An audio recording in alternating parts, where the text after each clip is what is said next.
নমস্কাৰ, এই মুহূৰ্তত আহি পৰিছে অসমবাসী ৰাজ্যখনে কেইবাটাও গুৰুত্বপূৰ্ণ খবৰ। অসমৰ লাখ লাখ ধনী দুখীয়া পৰিয়ালৰ বাবে এটা ডাঙৰ খবৰ। অৰ্থাৎ ৰেচন কাৰ্ডত নাম থাকিলেই খবৰ, কাৰণ ৰেচন কাৰ্ডত নাম থাকিলে অকল বিনামূল্যে চাউলে নহয়, তাৰ উপৰিও নতুনকৈ চৰকাৰী 5টাকৈ আঁচনিৰ সুবিধা লাভ কৰিব।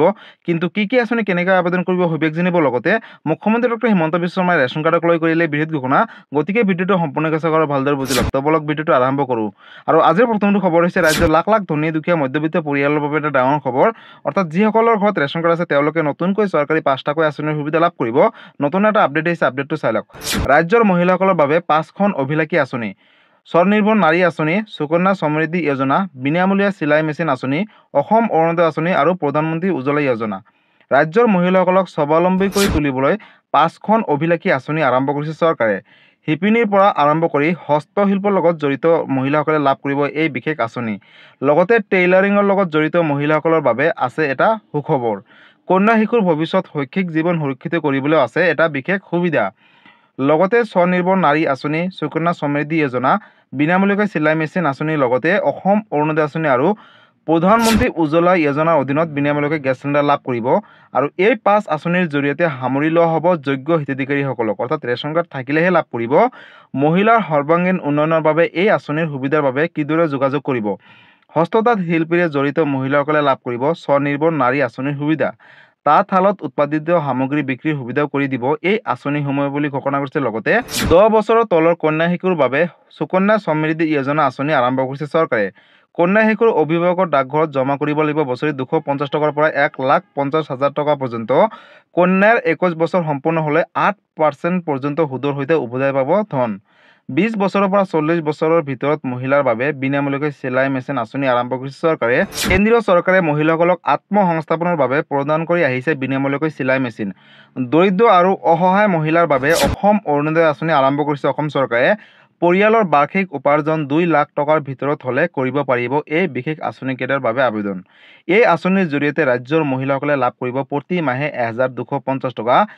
গৃহিণীসকলৰ সহায় হোৱাকৈ প্ৰধানমন্ত্ৰী উজ্জ্বলা যোজনাৰ অধীনত লাভ কৰিব বিনামূলীয়াকৈ গেছ চিলিণ্ডাৰ। এই আঁচনিৰ জৰিয়তে লাভ কৰিব আৰ্থিকভাৱে দৰিদ্ৰ মহিলাসকলৰ বাবে ৰাজ সাহায্যযুক্ত গেছ চিলিণ্ডাৰ।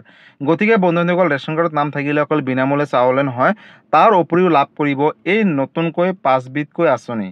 গতিকে বন্ধুসকল, যিসকল দুখীয়া দৰিদ্ৰ মধ্যবিত্ত পৰিয়ালৰ ঘৰত ৰেচন কাৰ্ড আছে তেওঁলোকে যদি এই আঁচনিকেইটাৰ সুবিধা এতিয়ালৈকে পোৱা নাই বা আবেদন কৰিছিলে কিবা কাৰণত পোৱা নাই, তেনেহ'লে তেওঁলোকে কোনো ধৰণৰ চিন্তা কৰিব নালাগে।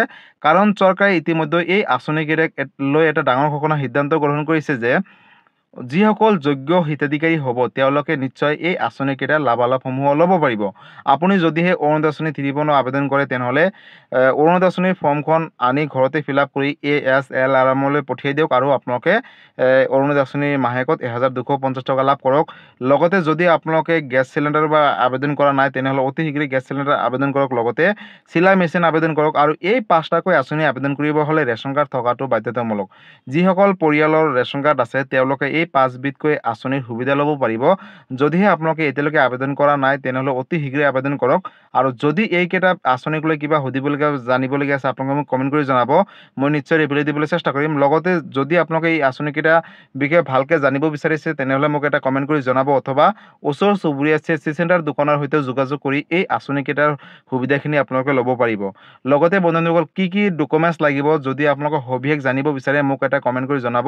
নেক্সট ভিডিঅ'ৰ সৈতে সবিশেষ তথ্যসমূহ দিম, কেনেকৈ এপ্লাই কৰিব লাগিব, তাতে আবেদন কৰিব হ'লে কি নথিপত্ৰৰ প্ৰয়োজন হ'ব সবিশেষ জানিব। তাৰ বাবে আপোনালোকে এটা জাষ্ট কমেণ্ট কৰি জনাব, মই নিশ্চয় ৰিপ্লাই দিবলৈ চেষ্টা কৰিম। লগতে এই ভিডিঅ'টো সকলো ৰেচন কাৰ্ডৰ গৰাকীসকলৰ মাজলৈ শ্বেয়াৰ কৰি দিব, যাতে এই ভিডিঅ'টো চাই সকলো অসমবাসী ৰাইজে এই আঁচনিকেইটাৰ লাভালাভসমূহ ল'ব পাৰে। গতিকে বন্ধুসকল, আজি আছিলে এইটো এটা ইনফৰ্মেটিভ ভিডিঅ' আৰু গুৰুত্বপূৰ্ণ খবৰ। ভিডিঅ'টো চাই কেনেকুৱা পালে? যদি ভাল পালে চেনেলটোত নতুনকৈ আহিছে চেনেলটো ছাবস্ক্ৰাইব কৰিব, লাইক কৰিব। কিবা সুধিবলগীয়া বা জানিবলগীয়া আছে আপোনালোকে মোক কমেণ্ট কৰি জনাব, মই নিশ্চয় ৰিপ্লাই দিবলৈ চেষ্টা কৰিম। সকলো অসমবাসী ৰাইজৰ মাজলৈ শ্বেয়াৰ কৰি দিব। ধন্যবাদ। জয় আই অসম।